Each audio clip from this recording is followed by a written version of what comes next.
Hello friends, welcome to Vijay சுலகம். இன்றைக்கி சமையல் ரெசிப்பியில் ஒரு இன்ட்ரெஸ்டிங்கான கஞ்சி, ராகி கஞ்சி முருங்கைக்கீரை வச்சு குழந்தைங்களுக்கு கொடுக்கறதுக்கு தகுந்த மாதிரி நான் செஞ்சுருக்கேன். பாருங்கள், இதுக்கு இந்த கப்பால் ஒரு கப்பு ராகி எடுத்து நைட்டே ஊற வச்சுருக்கேன்.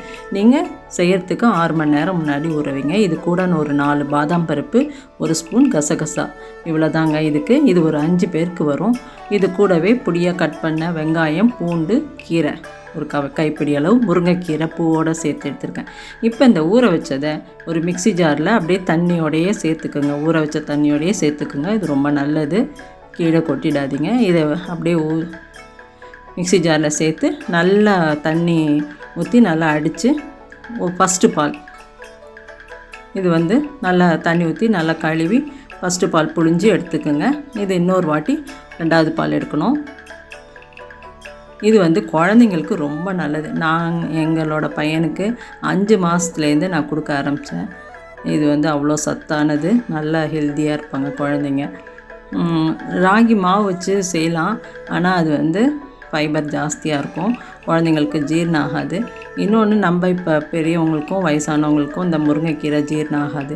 அதனால் இந்த மெத்தடில் நான் சொல்லி கொடுக்குற இந்த மெத்தடை நீங்கள் ஃபாலோ பண்ணி செஞ்சு பாருங்கள். ஈஸியாக நல்லா டைஜஷன் ஆகிடும். வீடியோவை ஸ்கிப் பண்ணாமல் முழுமையாக பாருங்கள். இது 2வது பால். இது அவ்வளோதாங்க, சக்கையை பிழிச்சு எடுத்துட வேண்டியதான். இந்த பாலை நல்லா இன்னும் கொஞ்சம் தண்ணி ஊற்றி டைலூட் பண்ணி எடுத்து வச்சுக்கோங்க.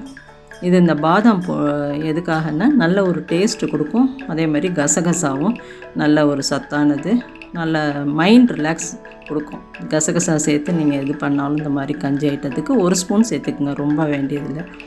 அதுக்கப்புறம் ஒரு கிண்ணம் வச்சு அதில் இந்த முருங்கைக்கீரை பூவோடு சேர்த்து ஒரு கைப்பிடி அளவு, அது கூட ஒரு 10 சின்ன வெங்காயம் பொடியாக கட் பண்ணது, ஒரு 5-6 பண்டு பூண்டு சேர்த்துக்குங்க.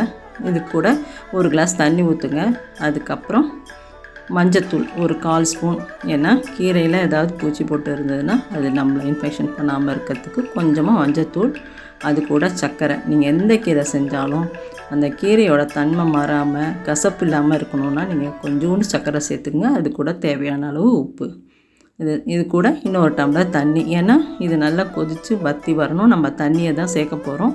அதனால் நல்லா மூடி போட்டு ஒரு 5 நிமிஷம் பக்கத்தில் வேக வைங்க. அதுக்கப்புறம் இந்த பால் எடுத்தோம் இல்லைங்களா, ராகி பாதாம் சேர்த்த பால், அதை இப்போ காய்ச்ச ஆரம்பிங்க. நல்லா கலந்து கொடுத்துட்டே இருங்க. ஏன்னா ராகி அடியில் தங்கி கட்டி விழுந்துடும்.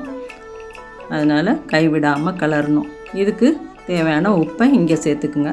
உப்பு பார்த்து சேர்த்துக்குங்க. அங்கேயே சேர்த்துருக்கோம், இங்கேயே சேர்த்துருக்கோம். அதனால் தகுந்த அளவு உப்பு சேர்த்துக்குங்க. இது ஒரு 5 பேருக்கு ஆகிற மாதிரி 5 கிளாஸ் வர மாதிரி நான் செஞ்சிட்ருக்கிறேன். பாருங்கள், இது நல்லா கைவிடாமல் கிளறி கொடுக்கணும். இது ரொம்ப ஈஸி, அதே சமயம் ஹெல்த்தியானது. வாரத்தில் 2 நாள் 3 நாள் நீங்கள் செஞ்சு கொடுங்க. எல்லாருக்குமே நல்லது, பெரியவங்களும் ஈஸியாக டைஜஷன் ஆகிடும். பாருங்கள், இது நல்லா வற்றி 2 டம்ளர் ஊற்றணும். அது 1 டம்ளராக நல்லா வற்றி வருது. பாருங்கள், இது கைவிடாமல் கலரணும், இல்லைன்னா அடி இந்த மாதிரி பிடிச்சிக்கும். அதனால் கலந்து கொடுத்துட்டே இருங்க. இந்த பக்கம் இது வேகட்டும் முருங்கைக்கீரை. இந்த ராகி பால் நம்ம கலந்து கொடுத்துட்டே இருக்கும்போதே அதனோட தன்மை மாறி கலர் சேஞ்ச் ஆகி பளபளன்னு வரும். அந்த ஸ்டேஜ் வரைக்கும் நம்ம கைவிடாமல் கலரணும். இதுதான் இங்கே முக்கியமான பாயிண்ட்டு. பாருங்கள், கொஞ்சம் கொஞ்சமாக திக்காக வருது பாருங்கள். இந்த மாதிரி கலந்து கொடுத்துட்டே இருக்கணும், இல்லைன்னா அடியில் போய் கெட்டியாகிடும். பாருங்கள், ஓரளவு நல்லா திக்காக கலர் சேஞ்ச் ஆகுது பாருங்கள். இதுதான் முக்கியமானது. இந்த ஸ்டேஜில் நம்ம பக்கத்தில் கீரை கொதிச்சிட்ருக்குது இல்லைங்களா, அதை அது 2 கிளாஸ் தண்ணி ஊற்றிருக்குறோம். அதை அது 1 கிளாஸாக நல்லா வற்றி வரும். பாருங்கள், நல்லா திக்காயிடுச்சு. இந்த ஸ்டேஜில் அந்த கீரையை வேக வச்சதை ஒரு ஜல்லடையில் வடித்து இந்த தண்ணியை மட்டும் சேர்த்துக்கணுங்க. இந்த மாதிரி அது கூடவே இன்னொரு கிளாஸ் தண்ணி ஊற்றிக்குங்க. ஏன்னா ராகி கொஞ்சம் திக்காக இருக்குது. நம்ம சூப் மாதிரி டம்ளரில் ஊற்றி தான் குடிக்க போகிறோம்.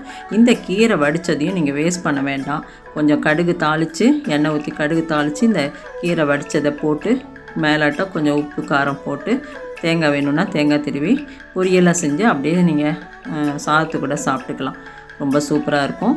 இந்த கஞ்சி குழந்தைங்களுக்கு 5 மாதத்துலேருந்து நீங்கள் கொடுங்க.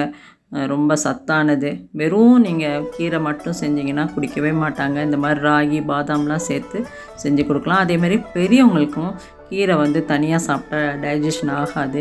இந்த மாதிரி சூப் பதத்தில் இந்த மெத்தடில் நீங்கள் செஞ்சு கொடுக்குங்க. சீக்கிரமாக டைஜஷன் ஆகிடும். ஒரு 11 மணிக்கு இந்த மாதிரி ஒரு சூப் குடித்தோன்னு வச்சிங்களேன், நம்மளுக்கு சாதம் கம்மியாகவும் சாப்பிடுவோம்.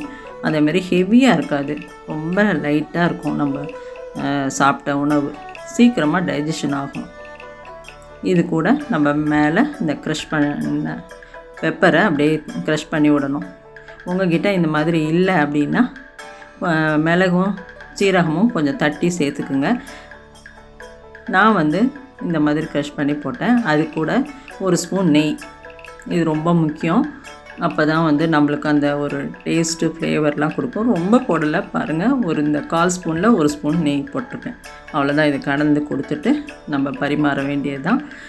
குழந்தைங்களுக்கு கொடுக்கும்போது மிளகுத்தூள் வேண்டான்னா நீங்கள் ஜீரகம் வந்து வறுத்து பொடி பண்ணி வச்சுக்குங்க. அதை வந்து மேலாட்டம் தூவி கொடுங்க, கலந்து கொடுத்து. இது வந்து வெது வெதுன்னு இருக்கும்போதே சாப்பிட்ருங்க. எந்த உணவும் வந்து அப்பப்போ ஃப்ரெஷ்ஷாக செஞ்சு சாப்பிட்ருங்க. ஃப்ரிட்ஜில் வைக்கிறத கொஞ்சம் அவாய்ட் பண்ணுங்கள். அப்போ தான் நம்ம ஆரோக்கியத்துக்கு ரொம்ப நல்லது. அதேமாதிரி வாரத்தில் 2 நாள் 3 நாள் இந்த ராகிலையும் அயன் சத்து நிறையா இருக்குது, கீரையிலையும் அயன் சத்து நிறையா இருக்குது. முருங்கைக்கீரையில் இது வந்து முருங்கைக்கீரையில் தான் நல்லாயிருக்கும், மற்ற எந்த கீரை அவ்வளோ நல்லா இருக்காது. அதனால் இந்த மாதிரி மெத்தடில் செஞ்சு கொடுங்க. எல்லாருமே விரும்பி சாப்பிடுவாங்க. அந்தளவு சத்தான சூப்பு தயார், ராகி சூப். இந்த டிஷ் உங்களுக்கு பிடிச்சிருந்ததுன்னா நிறைய ஷேர் பண்ணுங்கள். எல்லாருக்கும் இந்த மாதிரி சத்தான ரெசிபி போய் சேரட்டும். நம்ம சேனலை ஃபஸ்ட் டைம் பார்க்குறீங்கன்னா சப்ஸ்கிரைப் பண்ணுங்கள். உங்கள் வீட்டில் உங்களுக்கு எப்படி வந்தது, இல்லை வேறு மாதிரி மெத்தடில் நீங்கள் எப்படி இந்த மாதிரி சூப்பெல்லாம் செய்கிறீங்கன்னு நானும் தெரிஞ்சுக்குவேன். கமெண்ட் செக்ஷனில் தெரிவிங்க. வேறு எந்த ரெசிபியாவது வேணும்னா சொல்லுங்கள். நான் எனக்கு தெரிஞ்ச அளவுக்கு நான் செஞ்சு நம்ம சேனலில் போடுறேன். தேங்க்யூ.